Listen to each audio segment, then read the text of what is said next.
сәлеметсіздер ме достар?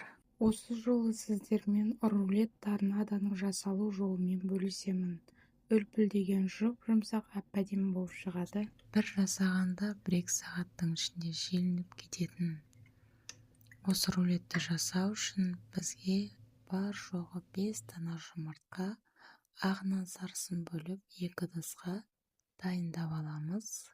Белокты да, желтокты да құрғақ ыдысқа, екеуін 2 ыдысқа бөліп алып, Аздаған тұз сеуіп жіберіп бір шетке алып қоямыз.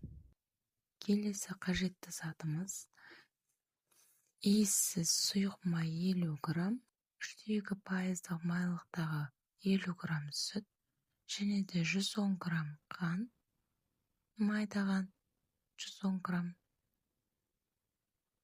ұннан 90-95 грамм.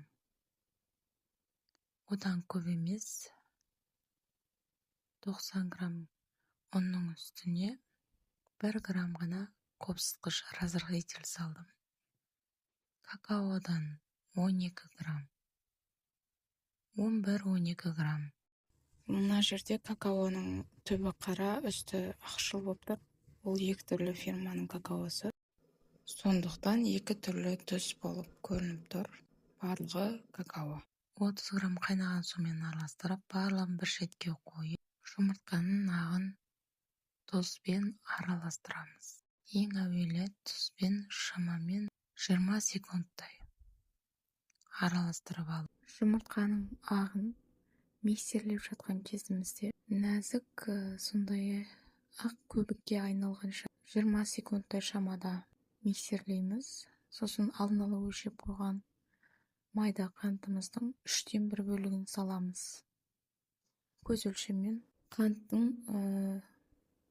өлшемін азайтуға немесе көбейтуге болмайды. Дәл осы өлшемдегі заттармен осы рулет әдемі болып шығады. шамада 40 секундтай миксерлейсіз. Рулет иілгіш болу үшін жұмыртқаның ағын ұзақ уақыт миксерлеудің қажеті жоқ.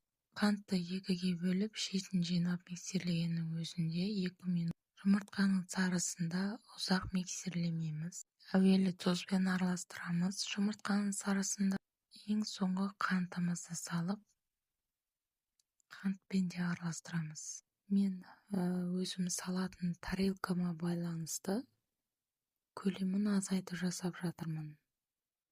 Негізгі стандартты духовкадағы листілерге 10 дана жұмыртқаны жұмсап, қалған заттарды еселеп көбейтіп жасайсыз.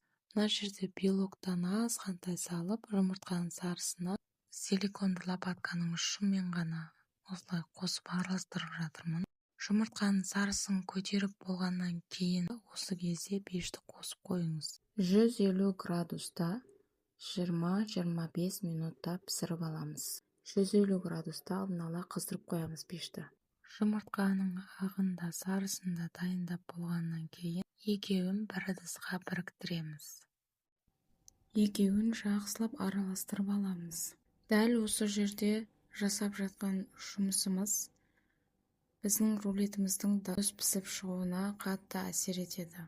Алдын ала өлшеп дайындап қойған ұнымызды ситадан өткізіп, қамырымызға қосып, енді жақсылап араластырамыз. Арасында комок қалып қоймау керек. Онымен жұмыртқаны жақсылап араластырамыз. Уақыт та маңызды, құрамы да маңызды. Жылдам мұқият араластырамыз. Астынан үстіне көтеріп, дөңгелетіп араластырамыз. Дайын болған қамырымызды бір шетке алып қойып, үлкендеу ыдысқа алдын ала өлшеп қойған сүт пенен сұйық майымызды құйып, дайындап қойған қамырымыздың аздаған бөлігін салып, сүт пенен сұйық майға араластырып, әуелдегі ыдысымызға қайта құйып араластырып аламыз. Қамырымыз дәл осылай дайын болады. Міне осындай сұйықтықта. Енді какаоны үлкен ыдысымызға құйып, дайын болған қамырымызды 2-ге бөліп араластырып аламыз. Дайын тұрған какао мен қамырымыздың жарты бөлігін араластырып алып жатырмын. Какао қосылған қамырымыз бен ақ қамырымыз екеуінің көлемі бірдей болған дұрыс болады. Какаомен араластырып алған қамырымды кондитер қапшығына құйып дайындап қоямын. Форманың маған жартысы керек, сол себепті бір шетіне еріп кетпейді-ау деген құралдарды қойып қойдым. Көріп тұрғандарыңыздай дайын болған қамырымды формама құйып жазып алып жатырмын. Бір тегіс етіп жазып алғаннан кейін үстіне какао қосылған қамырымды құямын. Кондитер қапшығына салып алған какао қосылған қамырымызды осылай үстіне құя салу өте ыңғайлы. Енді кез келген өзімізге ыңғайлы мен шанышқыны алып қолданып жатырмын. Дәл осылай арасын өте жиі етіп жасап шығамыз. Дайын болған қамырымды духовкаға 25 минутқа жіберем. 25 минуттан кейін духовкадан алған беттен ағаш тақтайыма төңкеріп, астына төселген арнайы қағазымды алып тастап, қолданып жүрген құрғақ майлықты астына төсеп, арасына бір майлықты орап салып, дәл осылай орап қоямыз. Суығанша. Суына шамамен 2 сағаттай уақыт кетеді. 2 сағаттан кейін рулетімді қайта жазып, алдын ала дайындап қойған сүтті сиропымды үстінен сіңдіріп қойып жатырмын. Шеттерін әдемілеп, тегістеп кесіп шығамыз. Теп-тегіс, жұп-жұмсақ шоколадты кремімді бетіне ретпенен құйып шығып жатырмын. Шоколадты кремімді жазып, орап, астына арнайы қағазымызды төсеп алып, мұздатқышқа салар кезде міндетті түрде арнайы кондитер қағазына орағанымыз дұрыс болады. 2 сағаттан кейін алып, тәрелкеме салып, жасап көріп, сізде қалай болып шыққандығы жайлы ой пікіріңізді комментарийда қалдырыңыз.